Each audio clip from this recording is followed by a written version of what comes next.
Greetings, fellow Democrats. I'm State Senator Mark Mullet. During my 12 years in the Senate, Washington State Democrats have led on critical issues facing our country like banning assault weapons and bump stocks, tackling climate change, and protecting reproductive freedom and rights. I'm proud to have been a part of this progress, and as the father of 4 daughters, particularly proud of our work to not only protect these rights, but serve as a safe harbor. We fought to ensure members of the LGBTQ community are treated equally and with the respect they deserve. I don't think you could find a better state to raise a child who identified as gay or bisexual than Washington. And for this, we should be extremely proud. We continue to lead the way in workers' rights, fair wages, and protecting the right to collectively bargain and form a union.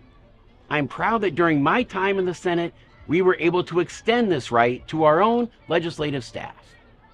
We are doing more than almost any other state in the union to tackle climate change and the important role our daily decisions will make in ensuring that our beautiful state stays beautiful for our children and grandchildren. I put solar panels on my house in Issaquah in 2008, and I was the first member of the legislature to drive an electric car to and from Olympia every day during session. I helped pass the 100% clean energy bill, the low carbon fuel standard, and the Climate Commitment Act. I'm not running for governor because we are getting everything right. I'm running for governor because there are 2 critical areas where we need to make progress as Democrats for our state to achieve its full potential. The first is affordability, and the second is public safety. My wife Kelly is an elementary school teacher in Issaquah, and we have 6 children. Isabel is the oldest of those 6 children, and we expect her to graduate from Western Washington University in Bellingham next year. My wife and I have anxiety that Isabel will have a hard time being able to afford to live in the area where both Kelly and I were born and raised after she finishes school next year. I'm not supporting the initiative to repeal the Climate Commitment Act, but I am promising to fight climate change with the lens of affordability if I'm in the governor's office. We can fight climate change without having the highest gas prices in the country. I'm a firm believer in the wise words of Ezra Klein that we need a liberalism that builds. As the current chair of our state construction budget, I can verify there is too much red tape put into the building process, and that red tape is driving up costs to the point where I'm nervous my own kids won't be able to afford to buy a home here.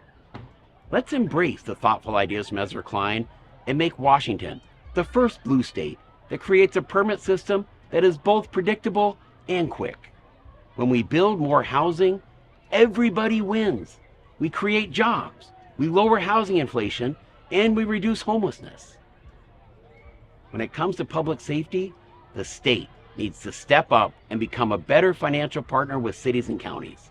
I'm a big believer that we should be sharing the $480 million we receive each year in cannabis taxes with cities and counties, not in the form of a blank check, but specifically to cities and counties that want to make investments to improve local public safety. Not a penny of state tax dollars should be going to enable people to continue to use drugs, but the state should be a financial partner that helps and supports any Washington resident who wants to try and beat their drug addiction. As the chair of the state construction budget, I was proud to invest $68 million this last session in tribal behavioral health partnerships.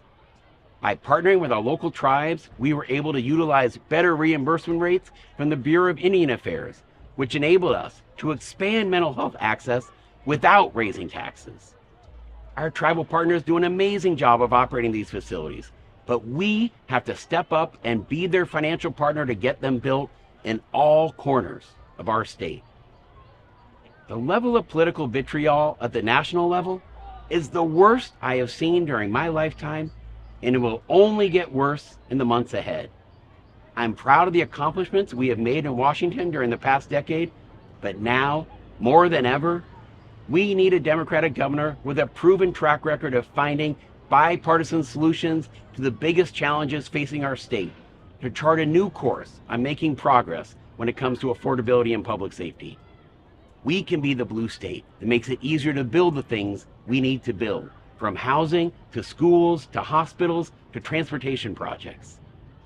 We can be the blue state that sets an example of how to financially partner with local cities and counties to keep our communities safe. We can be the blue state that creates equality in our public school system by lifting all students to a higher standard, not bringing top performing students down to a lower level. Both Kelly's family and my family have been here for generations, and we love Washington more than any other place on earth. I'm running for governor to make sure our state stays both affordable and safe, not just for my family, but for every family across our great state. Thank you very much.